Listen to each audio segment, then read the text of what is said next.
Good morning, everybody. As we all know by now, a series of storms swept across the plains yesterday, and one of the most destructive tornadoes in history sliced through the towns of Newcastle and Moore, Oklahoma. In an instant, neighborhoods were destroyed. Dozens of people lost their lives. Many more were injured, and among the victims were young children trying to take shelter in the safest place they knew, their school. So our prayers are with the people of Oklahoma today. Our gratitude is with the teachers who gave their all to shield their children, with the neighbors, first responders, and emergency personnel who raced to help as soon as the tornado passed, and with all of those who, as darkness fell, searched for survivors through the night. As a nation, our full focus right now is on the urgent work of rescue and the hard work of recovery and rebuilding that lies ahead. Yesterday, I spoke with Governor Fallin to make it clear to Oklahomans that they would have all the resources that they need at their disposal. Last night, I issued a disaster declaration to expedite those resources, to support the governor's team in the immediate response, and to offer direct assistance to folks who have suffered loss. I also just spoke with Mayor Lewis of Moore, Oklahoma, to ensure that he's getting everything that he needs.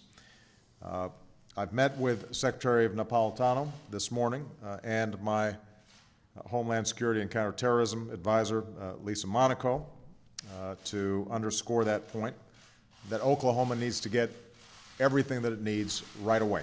The FEMA Administrator, Craig Fugate, is on his way to Oklahoma as we speak.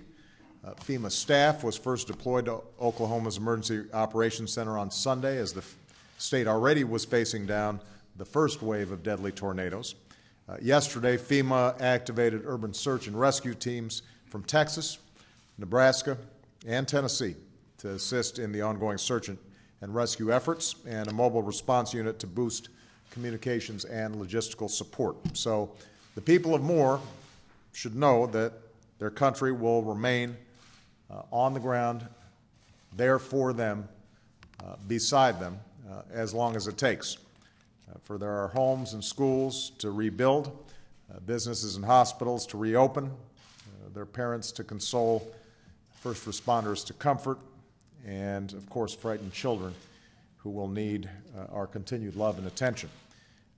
There are empty spaces where there used to be living rooms and bedrooms and classrooms, and in time we're going to need to refill those spaces with love and laughter and community.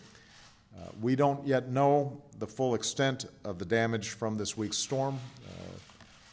We don't know both the human and economic losses that may have occurred.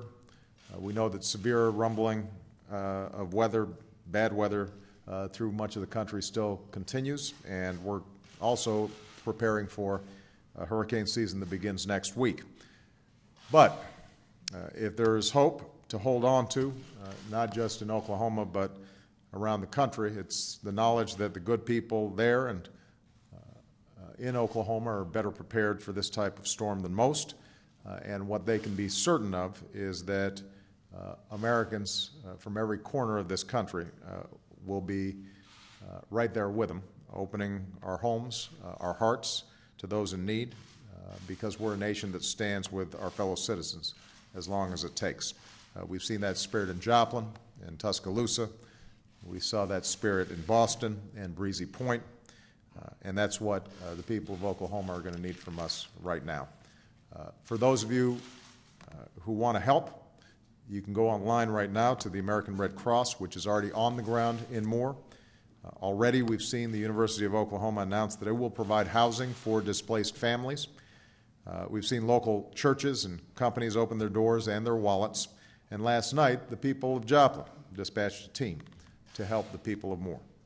So for all those who've been affected, we recognize that you face a long road ahead. In some cases, there will be enormous grief that has to be absorbed but you will not travel that path alone. Your country will travel it with you, fueled by our faith in the Almighty and our faith in one another. So our prayers are with the people of Oklahoma today, and we will back up those prayers with deeds for as long as it takes. Thank you very much.